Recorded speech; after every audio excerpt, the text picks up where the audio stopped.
The grandfather clock in the hallway strikes 2, signaling that Thanksgiving dinner is at its peak, but the chime is drowned out by a sharp ting-ting-ting, cutting through the chatter of 18 relatives. Attention, everyone. If I could have your attention for a moment. My father, Randall Cooper, stands at the head of the table. He looks the part of the benevolent patriarch perfectly, cheeks flushed with wine, a crisp white shirt under his cashmere sweater, and a smile that doesn't quite reach his eyes. "Mom and I have an announcement," he booms, his voice thick with pride. He reaches down and squeezes my shoulder. I'm sitting to his right, stiff as a mannequin. "Shocking news, really. We have decided to hand over the inheritance rights of this house to Daisy. The family home finally belongs to the eldest sister, exactly as tradition dictates." After that, the room erupts. My aunts gasp in delight. My uncles clap loudly, shaking the table. Lila, sitting across from me, offers a tight, triumphant smile that looks more like a smirk. "Speech! Speech!" someone yells. Everyone is looking at me. They expect tears of gratitude. They expect a daughter overwhelmed by her parents' generosity. I force the corners of my mouth up, but I feel a cold chill run down my spine instead of happiness. A gnawing sense of unease creeps up from the pit of my stomach. They see a gift. I see a trap. The applause fades into a dull roar in my ears, as my mind snaps back to where this really began just 2 hours ago, when the house was still quiet, and the secrets hadn't yet been covered by noise and wine. When I first pulled my rental car into the driveway at 11 this morning, the house looked perfect from the curb: fresh beige paint, gleaming white trim, new black shutters that still had that hardware store sheen. I sat there for a moment, staring at the place I grew up. Something felt wrong. I couldn't name it yet. It was just a whisper in my gut, the kind of instinct I learned to trust after surviving 3 rounds of corporate layoffs. That little voice that said, "Get your resume updated," 2 weeks before the axe fell.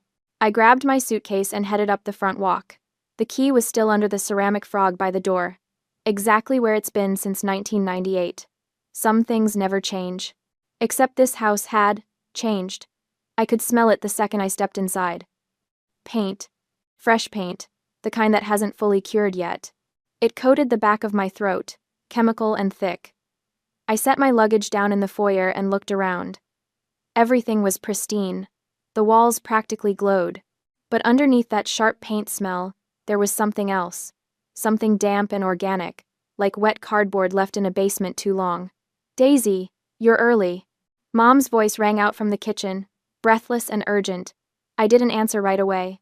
I was too busy running my hand along the wall in the hallway. The paint was so fresh it was almost tacky. Who repaints their entire house right before Thanksgiving? "Just a second, Mom," I called back. I hauled my suitcase upstairs to my old bedroom. The room looked exactly the same floral bedspread from high school, same desk by the window. I left the suitcase by the closet and wandered back into the hallway, drawn by that strange smell. The second floor felt different, smaller somehow. I walked from room to room, running my fingers along door frames, peering into corners. In the bathroom, the grout around the tub looked new. In the hallway, there was a slight buckle in the hardwood that wasn't there last Christmas. "Daisy, can you come down here, honey?" Mom's voice had an edge now. That particular tone she uses when she wants something and doesn't want to wait for it. I headed downstairs, taking my time. Mom Evelyn was in the kitchen, wearing her good apron with the embroidered turkeys. She had papers spread across the counter, a thick stack held together with a black binder clip. Yellow sticky notes bristled from the edges like porcupine quills.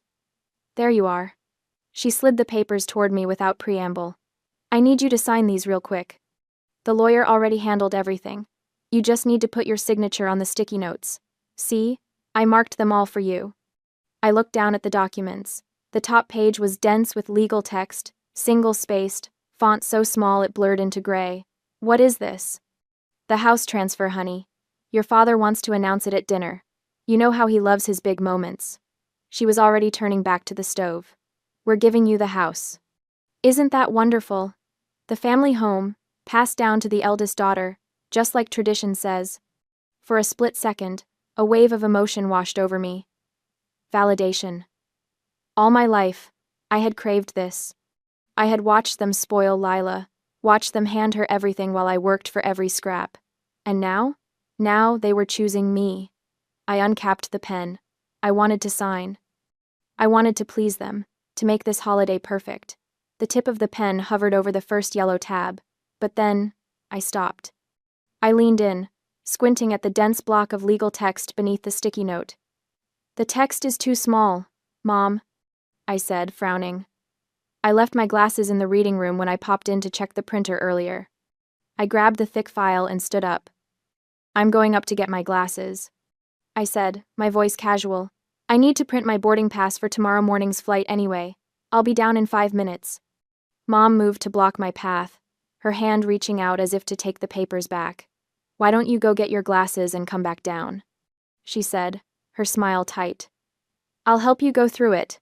It'll be faster that way." But I was already moving. I sidestepped her and started up the stairs, clutching the documents to my chest. "Just watch the turkey for me, Mom," I called back over my shoulder. "I'll be done in a second." I didn't wait for an answer. I walked calmly until I turned the corner of the landing. Then I moved faster. I slipped into the room, my heart still thumping from the close call with Mom. My reading glasses were right where I left them, sitting on the small table next to Dad's old laser printer. I picked them up and slid them onto my nose. The world sharpened instantly. I set the heavy stack of documents, the gift Mom was so desperate for me to sign, down on the mahogany desk. "First things first," I muttered. I woke up the desktop computer, pulled up my flight confirmation, and hit print. If things went south, I needed that boarding pass ready for a dawn escape. The printer whirred to life. It pulled a sheet of paper, made a sickening crinkle crunch sound, and ground to a halt. Silence. Then, an angry red light started blinking. Paper jam. "Great," I sighed. "Just what I needed." I reached over, popped open the front panel, and pulled out the paper tray to clear the blockage. A crumpled ball of paper came out with the tray, stuck deep in the rollers. I pulled it free carefully and smoothed it out on the desk, right next to the legal papers I had just set down. It was a scrap sheet, used on one side, but the back side. The back side was a printed email. From First National Bank. Subject: Refinance denied. Reason: debt-to-income ratio too high. Cosigner required. My blood ran cold. Why would they be generously gifting me a house when the bank had just refused to lend them money on it? I slipped the reading glasses onto my nose and lifted the first yellow sticky note. The words beneath it came into sharp focus. Loan assumption agreement. Not a deed, not a transfer, not a gift. My fingers went numb. I flipped to the next page, scanning the dense paragraphs. The assuming party, Daisy Cooper, agrees to assume full responsibility for the outstanding mortgage debt in the amount of $154,000. Effective immediately upon execution of this agreement. $154,000. They were not giving me a house. They were giving me their debt. The room tilted slightly. I gripped the edge of the desk to steady myself. My parents were not generous benefactors. They were looking for a scapegoat to save their credit score. The bank email crumpled in my other hand suddenly makes perfect sense. They got denied for refinancing because their debt ratio was too high. So they needed someone with good credit, someone stupid enough to sign without reading. Me. I flipped through more pages, my hands shaking now. There was a rider attached to the loan assumption, referencing an emergency repair disbursement that was already approved and distributed 3 weeks ago. $25,000 released directly to the homeowners for critical structural repairs. I looked up at the freshly painted walls of the den, at the new grout in the bathroom down the hall, at the suspiciously pristine baseboards. "Where did that money go?" I whispered. My phone buzzed in my pocket. A text from Mom. "Turkey's almost ready. Come down soon?" I did not answer. Instead, I grabbed my phone and the legal documents and headed for the back door. I needed air. I needed space to think, without Mom's voice drilling into my skull. The November cold hits my face like a slap. I welcomed it. I walked down the back steps, past the small garden where Lila and I used to play dolls when we were little. Before she learned that being helpless got her more than being capable ever could. I kept walking. My feet knew where they were going before my brain caught up. The garage. The detached 2-car garage at the back of the property. The side door was unlocked. It always was. I stepped inside, and the familiar smell of motor oil and old cardboard wrapped around me like a blanket. For a second, I'm 10 years old again, hiding from my sister's tantrums in the cool shadows. Dad's ancient Buick was parked in its usual spot, Mom's sedan next to it. Lila's little hatchback is there too, which means she drove separately even though she lives 20 minutes away. Then my eyes land on something in the far corner. Something large, covered by a silver tarp. I moved toward it slowly. My heart was hammering against my ribs. The tarp was secured with bungee cords. I unhooked them one by one, and the fabric slid to the concrete floor with a heavy whoosh. A recreational vehicle. Brand new, judging by the shine on the chrome fixtures. It's enormous, the kind with a slide-out and a full kitchen. The kind that costs more than most people's annual salary. I stood there, staring at it. My brain was trying to process what I'm seeing, but it feels like trying to add numbers underwater. I reached for the driver's side door. It was unlocked. I climbed inside. The interior smelled like new leather and plastic. Everything was pristine. The odometer read 87 miles. I pop open the glove compartment, my hands moving on autopilot now. A folder. Inside, a bill of sale from Winnebago of Rockford. Purchase price, $87,000. Date of sale, 3 days ago. Purchaser, Randall Cooper. I closed the folder carefully and set it back in the glove box. My hands were not shaking anymore, they were perfectly steady. I climbed out of the RV and stood next to it, staring at the garage wall. The paint was peeling near the foundation. Dark streaks run down from the ceiling. The dampness I smelled in the house was stronger here, concentrated. I walked back toward the main house, my mind clicking through the pieces like a spreadsheet sorting itself. The fresh paint smell, the new grout, the buckling floorboards. I circled around to the basement entrance on the side of the house. The door was never locked. I pulled it open and descended the concrete steps. The basement was dim. I flipped the light switch. A single bulb flickered to life overhead. The walls down here were painted too.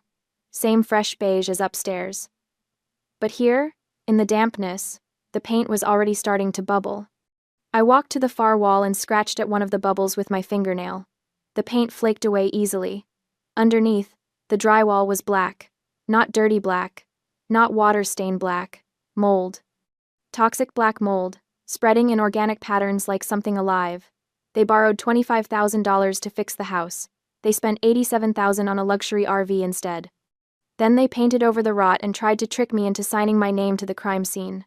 I heard footsteps above me. Someone was in the kitchen. I backed away from the wall and climbed the stairs. My cousin Marcus was coming out of the bathroom when I emerged. He stopped when he saw me, his face creasing with concern. "Daisy? You okay? You look like you've seen a ghost." I forced my mouth into something resembling a smile. "I'm fine, just needed some air." He didn't look convinced, but he nodded and heads back toward the dining room where I could hear the relatives gathering. I gripped my phone tighter. I had a plan now. I scrubbed the grime off my hands in the powder room, took a deep breath to steady my shaking fingers, and walked back into the dining room. Now during dinner, the turkey sits golden in the center of the table. Wine glasses are half full. My cousin Rachel is telling some story about her kid's soccer game, waving her fork around for emphasis. Lila is laughing at something Uncle Mike just said, her hand draped casually over her wine glass. Nobody knows yet. They think this is just another Cooper family Thanksgiving. I slide into my seat to Dad's right. Mom catches my eye from across the table and gives me a tight smile. I don't return it. I set my phone face down on the table beside my plate. Then I place the folded bank email next to it, the paper crisp and damning. Dad clears his throat and stands, tapping his wine glass again. The room quiets. I want to finish what I started before. He beams down at me, his hand finding my shoulder again. That same proud squeeze. As I was saying, we're giving the house to Daisy. But here it comes. Since Daisy already has that big place in Denver, we think it's only fair to reward Lila a little bit too. Balance things out, you know. Mom reaches into her purse beside her chair. She pulls out a velvet box, navy blue with gold hinges. Even from here I can tell it's expensive. She slides it across the table to Lila with a flourish. Lila opens it slowly, her eyes widening with theatrical delight. Inside is a diamond necklace and matching earrings, the stones catching the light from the chandelier above. They sparkle like little drops of ice. "Oh my God," Lila breathes. She lifts the necklace out, letting it dangle from her fingers. Mom, Dad, this is too much. $11,000 worth, Dad says proudly. You deserve it, sweetheart. The table erupts again. Aunts coo over the jewelry. Uncle Steve whistles low. Rachel leans over to get a better look. Lila meets my eyes across the table, and her smile shifts. It becomes something sharper, more satisfied. She stands and walks around to my side, draping the necklace across her collarbone. Thanks, big sis, she says sweetly, projecting her voice so everyone can hear, for shouldering the family legacy. I know the house is a huge responsibility, but somebody has to do it, right? The subtext is clear to me even if nobody else catches it. I get the debt, she gets the diamonds.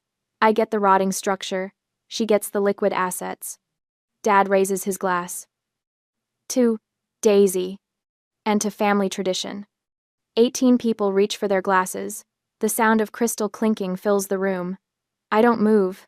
My glass stays on the table, untouched. Instead, I pick up my phone and the folded paper, holding them both in my hands. The room slowly realizes I haven't joined the toast. Glasses hover in midair. Confused glances dart around the table. Daisy? Mom's voice is careful. Aren't you going to toast? I look at my father. He's still standing, his glass extended toward me, his expression frozen somewhere between pride and confusion. The RV in the garage is nice, Dad, I say. My voice comes out calm, almost conversational. Does it run on gas or on the betrayal of your own daughter? The silence is instant and total. You could hear a pin drop on the hardwood. Dad's face goes pale. What are you talking about? I unlock my phone and open the photo gallery. I hold it up, angling the screen so the people nearest me can see. The image shows the gleaming RV under the tarp, chrome fixtures catching the flash from my camera. I slowly pan the phone around the table, turning my body so everyone gets a clear view. You two plan to go traveling in this after I sign the debt papers, right? I keep my voice level, factual. $87,000. Purchased 3 days ago. Daisy, I don't know what. Dad starts, but I'm not done. I swipe to the next photo. The wall in the garage, paint scraped away to reveal the blooming darkness underneath. Black mold, spreading like cancer through the infrastructure of this house. And using cheap paint to cover up toxic black mold, I continue, still panning the phone around. Aunt Linda gasps. Uncle Steve leans back in his chair, tricking me into signing for this rotting carcass of a house. Mom's face has gone white. You had no right to go through our things. I had every right not to sign away my financial future. I set the phone down and pick up the folded paper, opening it with deliberate care. The bank logo is visible at the top. I hold it up like a prosecutor presenting evidence. The bank denied the refinance, I read aloud. Debt-to-income ratio too high. Co-signer required. I lower the paper and look directly at Dad. You need me to sign a loan assumption, not accept a gift. $154,000 of debt transferred straight to my name. Lila stands abruptly, her chair scraping loud against the floor. Big sis, surely there's a misunderstanding. Maybe we should talk about this privately. I turn to her, and whatever she sees in my face makes her stop mid-sentence. Shut your mouth. The words come out cold and flat. Your car is parked right next to that RV. You knew everything. Lila's mouth opens, closes. She sinks back into her chair, the diamond necklace suddenly looking obscene against her throat. Uncle Steve is the first to break the silence. Randall, is this true? Were you trying to dump your debt on Daisy? It's not like that, Dad says, but his voice has lost all its authority. We were going to help her with the payments. With what money? I ask. The money you spent on a luxury RV? Or maybe with the $11,000 you just gave Lila? Aunt Linda turns to Mom. Evelyn, you painted over black mold? That's illegal. That's fraud. The table erupts. Everyone is talking at once, voices rising in shock and anger. Rachel is staring at my parents like she's never seen them before.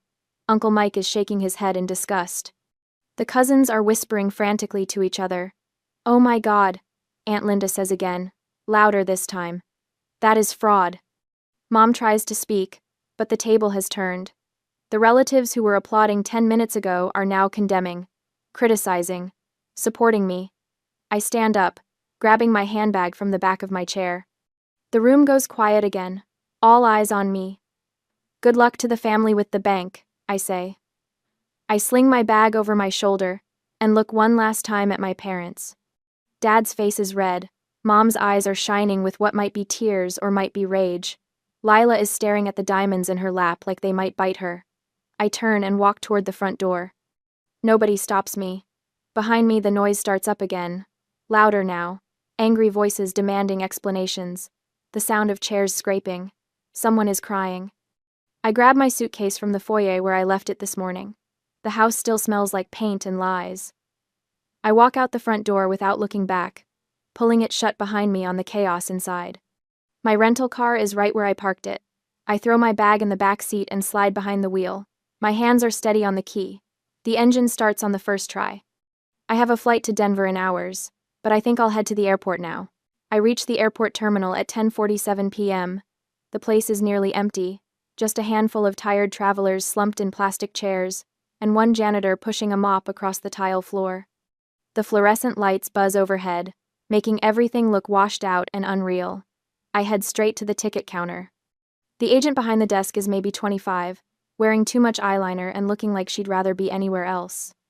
I show her my ticket and boarding pass, and head toward the security checkpoint, then change my mind. Too early.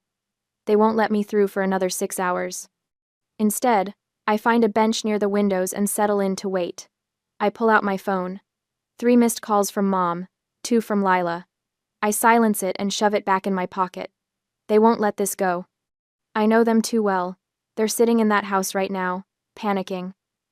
18 relatives just witnessed their perfect scam fall apart. The whispers have already started. Aunts and uncles are probably comparing notes, remembering all the little inconsistencies they overlooked before. I lean my head back against the wall and close my eyes. I'm exhausted, but sleep won't come. Every time I start to drift, I see Dad's face when I asked about the RV. That split second before he recovered, when his mouth opened and nothing came out.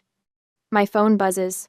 Once, twice, a dozen times in rapid succession. I pull it out. The family group chat is exploding. I scroll through without opening any of the messages. Most are from various aunts and uncles, asking if I'm okay, where I am. A few are defending Mom and Dad, saying there must be some misunderstanding. Then I see the preview of a message from Lila. Just the first few words show up on my lock screen. Are you happy? Dad just had a... My stomach drops. I open the message thread. Are you happy? Dad just had a heart attack and collapsed. The ambulance is coming. If anything happens to Dad, you are a murderer. The message was sent 4 minutes ago. Already, the group chat is blowing up with panicked responses. Aunt Linda is asking which hospital. Uncle Frank says he's getting in his car right now. I stare at the screen. My hands are completely steady. A heart attack. How convenient. How perfectly timed. I think about the last time I saw Dad, maybe 40 minutes ago. Standing at that dinner table, red-faced and furious, but not clutching his chest, not short of breath, just angry that his golden plan had imploded. I open a new browser window on my phone and type Rockford Memorial Hospital into the search bar.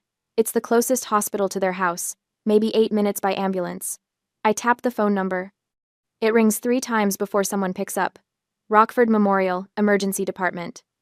The voice is calm, professional. A woman, probably in her 40s based on the timbre. Hi. I say, keeping my voice level. I'm calling to check on a patient who should have just been brought in by ambulance. Randall Cooper. Heart attack. There's a pause. I hear typing. Can you spell the last name? Cooper. More typing. The seconds stretch out. My pulse thuds in my ears, but I keep my breathing even. I'm not showing any patient by that name admitted tonight, the nurse says finally. Are you sure he came to this location? I just got a call saying he was being transferred here. Ma'am, I've checked our system. No Randall Cooper has been admitted or treated in our emergency department this evening. I close my eyes. There it is, the truth, clean and simple as a knife. Thank you, I say. That's all I needed to know. I hang up before she can respond. My hands move automatically. I open my phone's recent calls, take a screenshot showing the hospital's number and the timestamp. Then I open the family group chat. 43 new messages. Everyone is in full panic mode now. Mom has chimed in, her message dripping with drama. Please pray for Randall.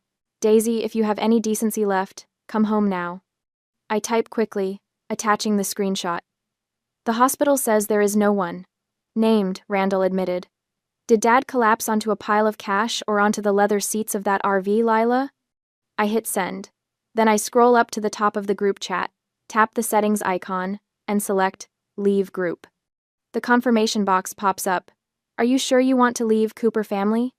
I tap Leave without hesitation. The chat disappears from my screen. My phone immediately starts buzzing with individual texts. Mom, Lila, Aunt Linda, Uncle Frank. I watch the notifications pile up on my lock screen, but I don't open any of them. Instead, I open my contact list. I scroll to Mom first, tap it. Select, block this caller, confirm, then Lila, block, Dad's number, block. I go through systematically, blocking every number that sent me a message in the last 10 minutes. When I'm done, my phone finally goes quiet. I lean back and look out the window. The tarmac is dark, except for the occasional sweep of a security vehicle's headlights. A plane takes off in the distance, red lights blinking as it climbs into the black sky. My phone vibrates one last time.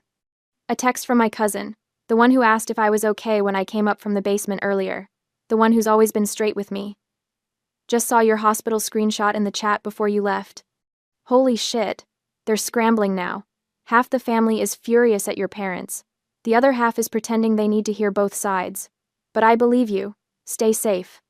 I type back quickly. Thanks. Tell anyone who asks. I'm fine, I'm safe, and I'm done. I don't wait for a response. I power down my phone completely and slide it into my bag. The airport is quiet again. Just the hum of the lights and the distant sound of that janitor's mop. I close my eyes and, for the first time in hours, I feel something that isn't anger or disgust. Peace, cold and clean as winter air. They played their last card, the fake emergency, too.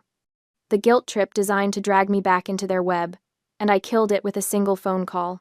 No screaming, no crying, just facts. I pull my jacket tighter and settle in to wait for dawn. 3 days after Thanksgiving, my phone buzzes while I'm at my desk in Denver, staring at spreadsheets that refuse to balance. It's a text from my cousin Rachel, one of the few relatives who didn't side with my parents at the dinner. You need to see this. The screenshot loads slowly. Mom's Facebook page. A long post, public enough to be seen by every busybody in Rockford. I'm heartbroken to share that my eldest daughter is suffering from severe mental health issues. The stress from her job has made her paranoid and delusional. She's fabricating stories about RVs and black mold that simply don't exist. We're praying for her recovery. Please keep our family in your thoughts during this difficult time. Below it, Lila's comment. She's just jealous because I got the necklace. I read it twice. Then I set the phone down and stare at the wall of my apartment. The clean, mold-free wall that I pay for with money I actually earned. They're trying to gaslight me, publicly. I pick up the phone again and open my photos. The RV under the tarp, gleaming chrome, and that stupid price tag, visible in the bill of sale. The wall in the basement, scraped paint revealing black rot underneath. The bank email, still folded in my carry-on from the flight home. I text Rachel back. Can you do me a favor? Anything. I attach 3 files. The bank rejection email, the RV bill of sale with Dad's signature, and the $87,000 price tag. Close-up photos of the black mold, timestamp visible, showing Thanksgiving Day at 1:47 p.m. Feel free to correct the truth for me, I type. Rachel's response is immediate. Oh, this is going to be good. I set the phone face down and go back to my spreadsheets. I don't need to watch. I know exactly what's happening. Rachel is probably already typing furiously in Mom's comment section, uploading evidence, tagging relatives who were at that dinner table. Let them see the receipts. My phone starts buzzing nonstop around dinner time. Texts from aunts and uncles I haven't heard from in years. Is this real? Your mother lied? That poor girl. I don't answer any of them. I order Thai food and watch a documentary about financial fraud. The irony isn't lost on me. 1 week after Thanksgiving, a new email arrives. The sender is listed as concerned party, but the writing style screams Lila. She never could hide her voice. even when she tried. To Miss Daisy Cooper. We demand immediate payment of $50,000 for the following offenses: invasion of privacy, unauthorized entry into private garage, theft of proprietary documents, removal of vehicle paperwork, and public defamation, distribution of private family matters. If you do not return to Rockford within 72 hours to sign the outstanding house documents and rectify this situation, we will pursue full legal action in civil court. Our attorney is prepared to file. I read it 3 times. Then I laughed so hard I nearly choke on my coffee. Their attorney. They don't have an attorney. They can't even afford their mortgage payment, and they're threatening to sue me? The bank denied them a refinance because their debt-to-income ratio was too high. That means they're drowning. The RV payment alone would be killing them. I open a reply. My fingers hover over the keyboard. I could write paragraphs. I could detail exactly how stupid this threat is, how transparent their desperation has become. Instead, I type one line. Great. Sue me. I will send all evidence of this mortgage fraud to the court and send it to the IRS as well. I'm waiting for the subpoena. I hit send before I can second-guess myself. Then I forward the entire email chain to my own attorney, a sharp woman named Patricia, who helped me negotiate my severance package 2 years ago. I attach the photos, the bank email, and the RV bill of sale. For your information, I write, in case this escalates. Her response comes within an hour. If they're dumb enough to actually file, we'll counterclaim for attempted fraud. But my guess? You'll never hear from them again. People who make threats like this are usually broke and bluffing. She's right. Silence. Absolute, perfect silence. No more Facebook posts, no more threatening emails, no more guilt-inducing text messages about how I'm destroying the family. I check Mom's Facebook once, out of morbid curiosity. The post about my mental health issues has been deleted. The comment section where Rachel dumped all my evidence is gone too. The whole thing's scrubbed clean, like it never happened. But the internet never forgets. I'm sure someone, somewhere, took screenshots. 2 months later, Rachel texts me again. This time there's no screenshot, just a message. The bank foreclosed. Your parents have 30 days to vacate. I stare at that text for a long time. I should feel something. Guilt, maybe. Satisfaction, something. Instead, I just feel tired. What about the RV? I type back. Repossessed last week. Lila's car too, apparently. She co-signed something she shouldn't have. Of course she did. Golden child. Dragged down by the same parents who built her pedestal. They're moving into an apartment on the south side. Rachel continues. Your mom tried to borrow money from half the family. No one's biting. I set the phone down. Walk to my kitchen. Pour a glass of water from the tap and look out the window at the Denver skyline. The mountains are visible today, sharp and clear against a blue sky. My apartment is small. 1 bedroom, barely 700 square feet. But it's mine. The walls are clean. The air doesn't smell like paint or rot. My credit score is intact. My bank account is growing, slowly but steadily. I didn't inherit a house. I didn't get a diamond necklace worth $11,000. But I'm free. My phone buzzes one more time. A new number I don't recognize. This is Mom. The landlord is evicting us. We need help, please. I read it twice. Then I tap the number and select block contact. The phone goes quiet. I finish my water and go back to my spreadsheets. There's work to do, and I'm done carrying other people's debts. 4 months later, I sit at my kitchen table in Denver, watching steam curl off my tea. The morning light catches the edge of my mug, and beyond the window, the city spreads out in orderly blocks of possibility. No mansion. No inherited property. Just this 1-bedroom apartment I pay for with money I earned, and that makes it worth more than any crumbling house in Rockford ever could. The couch I picked out myself. The bookshelf I assembled without asking for help. The air smells clean, not like paint covering rot. I pay my bills on time. My credit score climbed 60 points since Thanksgiving. At night, I sleep through till morning without jolting awake, wondering what fresh disaster someone will try to drag me into. My laptop chimes with an email notification. I glance at the subject line and feel something close to joy crack through my chest. Congratulations on your promotion and raise. I open it slowly, reading each line twice to make sure it's real. Senior Data Analyst, to lead analytics manager. A 20% salary increase, effective immediately. My supervisor wrote a paragraph about my exceptional analytical rigor and unshakable composure under pressure. If she only knew where I'd practiced those skills. I close the laptop and pull up a new browser tab, typing in the search bar before I can second-guess myself. Flights to Iceland. I've wanted to see the Northern Lights since I was 16, back when I was still saving every paycheck to help the family. There was always something. Dad's car needed new tires, Mom's dental work, Lila's rent, again and again and again. Not anymore. The booking page loads. I select a window seat on a flight leaving in 6 weeks. My finger hovers over the confirm purchase button for only a second before I click it. Trip confirmation. Boarding pass sent to email. A week in Reykjavik, solo, with nobody asking me for a single thing. My phone buzzes again. Different number this time. I recognize the area code. Rockford. Daisy, it's Lila. I know you blocked Mom, but please just hear me out. I was wrong. I see that now. They've been blaming me for everything since the foreclosure. Dad says it's my fault you exposed them. Mom won't even speak to me half the time. I'm sorry for what I did. Can we talk? Just once? I want to explain. I read the message 3 times.